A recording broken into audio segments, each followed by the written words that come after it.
நீங்க இன்ஜினியரிங் படிச்சிருந்தா தெரியும். அண்ணா யூனிவர்சிட்டி சர்வர் எவ்வளோ மட்டமா இருந்துச்சுன்னு.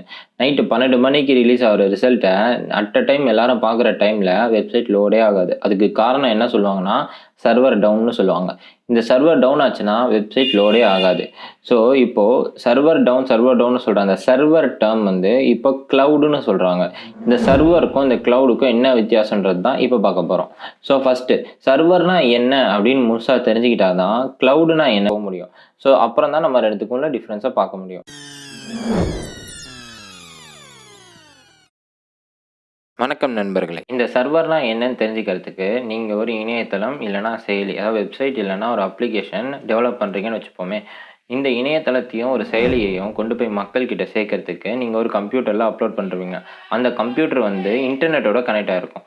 ஸோ உங்கள் யூசர் வந்து அந்த கம்ப்யூட்டரை காண்டாக்ட் பண்ணுவாங்க, அதாவது ரெக்வஸ்ட் கொடுப்பாங்க ப்ரௌசர் வழியாக, க்ரோமோ இல்லை ஃபயர்ஃபாக்ஸோ. அந்த கம்ப்யூட்டர் வந்து அந்த க்ரோமுக்கும் ஃபயர்ஃபாக்ஸுக்கும் ரெஸ்பான்ஸ் கொடுக்கும். ஸோ இப்படி தான் வந்து கம்யூனிகேஷன் நடக்கும், அதாவது அவங்களுக்குள்ள தகவல் தொடர்பு நடக்கும். இப்போ இன்டர்நெட்டோட கனெக்ட் ஆகிருக்க எல்லா கம்ப்யூட்டருமே ஒரு சர்வராக யூஸ் பண்ணலாம். ஸோ இப்போ ஒரு கேள்வி வரலாம், என் கம்ப்யூட்டரும் இன்டர்நெட்டோட கனெக்ட் ஆகிருக்கு, என் கம்ப்யூட்டரையும் நான் சர்வராக யூஸ் பண்ணலாமா அப்படின்னு. கண்டிப்பாக யூஸ் பண்ணலாம். எல்லா கம்ப்யூட்டருமே ஒரு சர்வராக யூஸ் பண்ணிக்கலாம். ஆனால் அதில் சில விதிமுறைகள் இருக்குது. அது என்னென்னா, உங்கள் கம்ப்யூட்டர் வந்து 24 மணி நேரமும் ஆன்லேயே இருக்கணும், நீங்கள் ஆஃபே பண்ணக்கூடாது. அதே மாதிரி உங்கள் கம்ப்யூட்டர் வந்து ஸ்டோரேஜ் செம்மையாக இருக்கணும், நிறைய ஸ்டோரேஜ் இருக்கணும். அப்புறம் இன்டர்நெட் ஆக்சஸ் வந்து செம்ம ஃபாஸ்ட்டாக இருக்கணும், ஸ்லோவாக இருக்கக்கூடாது. அது மட்டும் இல்லாமல் உங்கள் கம்ப்யூட்டரோட ஸ்பெசிஃபிகேஷன், அதாவது ரேமு, மெமரி எல்லாம் சொல்லுவாங்கள்ல, இதெல்லாம் வந்து ஹை கெப்பாசிட்டியில் இருக்கணும். அது ஏன்னா உங்கள் கம்ப்யூட்டருக்கு ரெக்வஸ்ட் வந்துக்கிட்டே இருக்கும், அதே மாதிரி உங்கள் கம்ப்யூட்டர் வந்து ரெஸ்பான்ஸ் கொடுத்துக்கிட்டே இருக்கும். ஸோ இந்த மாதிரி ப்ராசஸ் உங்கள் கம்ப்யூட்டரில் 24 ஹவர்ஸ் நடக்கணும் போது உங்கள் கம்ப்யூட்டர் வந்து ஹை கெப்பாசிட்டியில் இருந்தால் தான் ஃபாஸ்ட்டாக நடக்கும், இல்லைனா ரொம்ப ஸ்லோவாயிரும். அதே மாதிரி விதமாக உங்கள் கம்ப்யூட்டர் ஒரு ½ மின் தடையால் ஆஃப் ஆகிடுச்சுன்னு வைங்களேன், உங்கள் கம்ப்யூட்டர் மட்டும் ஆஃப் ஆகல, உங்கள் வெப்சைட்டும் சேர்ந்து டவுனில் போகுது. அதனால் உங்கள் தொழிலே நஷ்டமாகிற வாய்ப்பு இருக்குது. உங்களோட யூசர்ஸ், உங்கள் கிளைண்ட்ஸ் எல்லாமே உங்கள் வெப்சைட் ஆன்லைன் இல்லை, நீங்கள் அவ்வளோதான் அப்படின்னு சொல்லிட்டு போயிடுவாங்க. ஸோ அதனால் நீங்கள் வந்து ஒரு நல்ல கம்ப்யூட்டர் 24 ஹவர்ஸ் ஆனில் வச்சுருக்க வேண்டியது அவசியம்.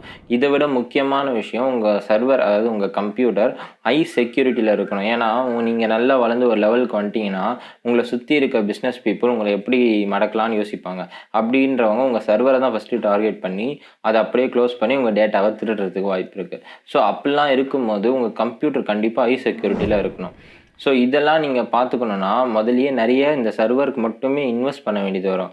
இந்த சர்வரில் பெரிய பெரிய கம்ப்யூட்டர் கம்பெனிஸ், நிறைய ஐடி கம்பெனிஸ்லாம் என்ன பண்ணுறாங்க, நிறைய அமௌண்ட்டு போட்டு ஒரு தனி ரூமே இதுக்காக வச்சு அதை மெயின்டைன் பண்ணுவாங்க. அது மட்டும் இல்லை, அதுக்கு ஏர் கண்டிஷன்லாம் பண்ணுவாங்க, ஏன்னா நிறைய ஹீட் ஜென்ரேட் ஆகும்னு சொல்லிட்டு. ஆனால் சின்ன சின்ன ஸ்டார்ட் அப் கம்பெனிஸால் அப்படி பண்ண முடியாது. சின்ன சின்ன கம்ப்யூட்டர்ஸ் வச்சுருப்பாங்க, அது பல நேரம் டவுனில் இருக்கும். ஸோ அவங்களோட பிஸ்னஸ் அதனால் அடி வாங்கும். இந்த மாதிரி பல பிரச்சனைகள் வருது இந்த சர்வர் மட்டும்னால. இதனால என்ன பண்ணுறாங்க, இந்த சர்வரை மெயின்டைன் பண்ணுறதுக்கு மட்டும் கம்பெனிஸ்லாம் நிறைய உருவாகிறாங்க. ஸோ இதில் முதல்ல ஆரம்பித்த சர்வரை மட்டும் வச்சு பேஸ் பண்ணி ஆரம்பித்த கம்பெனி அமேசான். இந்த அமேசான் கம்பெனி முதல்ல உங்களுக்கு இ-காமர்ஸாக தெரியும். இந்த இ-காமர்ஸ் கம்பெனி என்ன பண்ணுறாங்க, அவங்களோட பிரான்ச்சை விரிவுபடுத்தி சர்வர் அமேசான் வெப் சர்வீசஸ் அப்படின்னு ஒரு சர்வர் கம்பெனி ஆரம்பிக்கிறாங்க. இவங்க என்ன பண்ணுவாங்க, பெரிய அமௌண்ட்டை வந்து இந்த சர்வருக்கு மட்டும் இன்வெஸ்ட் பண்ணுறாங்க. இந்த இன்வெஸ்ட் பண்ணுற அமௌண்ட்டில் நிறைய கம்ப்யூட்டர்ஸ் வாங்கி ஒரு ரூமில் போட்டு செட் பண்ணிடுறாங்க. ஸோ வந்து ஒரு கம்பெனி எதிர்பார்க்குற மாதிரி 24 ஹவர்ஸ் ஆனில் இருக்கும், நிறைய ஸ்டோரேஜ் இருக்கும், அதிக கெப்பாசிட்டியோட இன்டர்நெட் இருக்கும், அது மட்டும் இல்லாமல் நல்ல செக்யூரிட்டியில் இருக்கும். ஸோ இந்த 24 ஹவர்ஸ் ஆனில் இருக்குன்ற போது அவங்களுக்கு அது மட்டும்தான் வேலை. அவங்க வந்து அந்த 24 ஹவர்ஸும் அதை மெயின்டைன் பண்ணுறதுக்கு மட்டுமே செலவு பண்ணுவாங்க. இந்த மாதிரி அவங்க ஒரு செட்டப் பண்ணி அவங்க சர்வரை ஃபிசிக்கலாக ஒரு இடத்துல வச்சிடுறாங்க. இந்த மாதிரி வச்சிருக்க சர்வர் பேர் தான் கிளவுடு.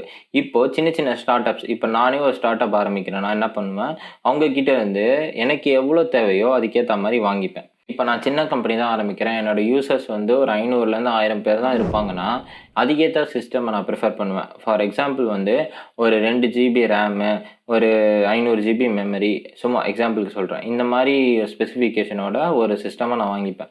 ஸோ எனக்கு ஃப்யூச்சரில் வந்து 500 பேர் இல்லைந்து 1000 பேர் நான் டிசைட் பண்ணது ஒரு 2000 பேர் ஆனாங்கன்னா இதை நான் வந்து அதிகமாக காசு கொடுத்து அவங்ககிட்டேருந்து இன்னும் வாங்கிப்பேன். ஸோ இதுக்கு முன்னாடி நான் வந்து சர்வரை ஃபிசிக்கலாக நான் வீட்டுக்கே வாங்கின்னு வரேன், இல்லை என்னோடய ஆஃபீஸ்க்கே நான் வாங்கின்னு வந்து வச்சுக்கிறேன்னா, நான் கெஸ் பண்ண அமௌண்ட் வந்து ஒரு 500லேருந்து 1000 பேர் அப்படின்னும் போது அதுக்கேற்ற சிஸ்டம் நான் வாங்கிட்டு வந்து வைப்பேன். ஆனால் ஒரு 2 மாதத்துலேயே என்னோட யூசர்ஸ் வந்து 2000 பேர் வந்துட்டாங்கன்னா என் சர்வர் டவுன் ஆயிரும். ஏன்னா அவ்வளோ பெர்ஃபார்மன்ஸ் என் சர்வரில் கொடுக்க முடியாது.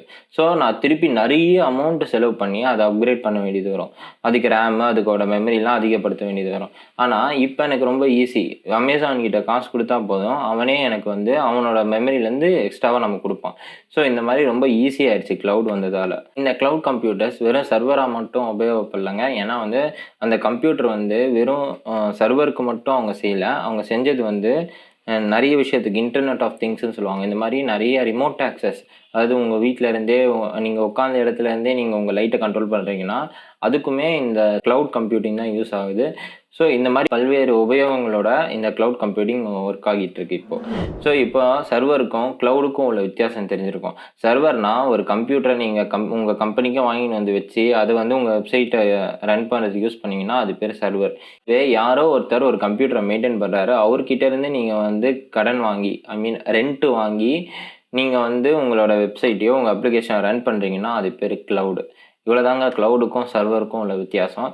இந்த வித்தியாசம் உங்களுக்கு புரிஞ்சிச்சுன்னா உங்களுக்கு ஏதாவது டவுட்டு ஏதாவது தெரிஞ்சிச்சுன்னா கீழே கமெண்ட்டில் கேளுங்க. இதுக்கான கட்டுரையை நான் எங்கேருந்து வாசித்தேன் அப்படின்றதோட லிங்க்கை நான் டிஸ்கிரிப்ஷனில் கொடுத்துருக்கேன். வேணுன்றவங்க இன்னும் கூடுதலான தகவல் வேணும்னு தெரிஞ்சுக்கிறவங்க அந்த கட்டுரையை போய் வாசிக்கலாம்.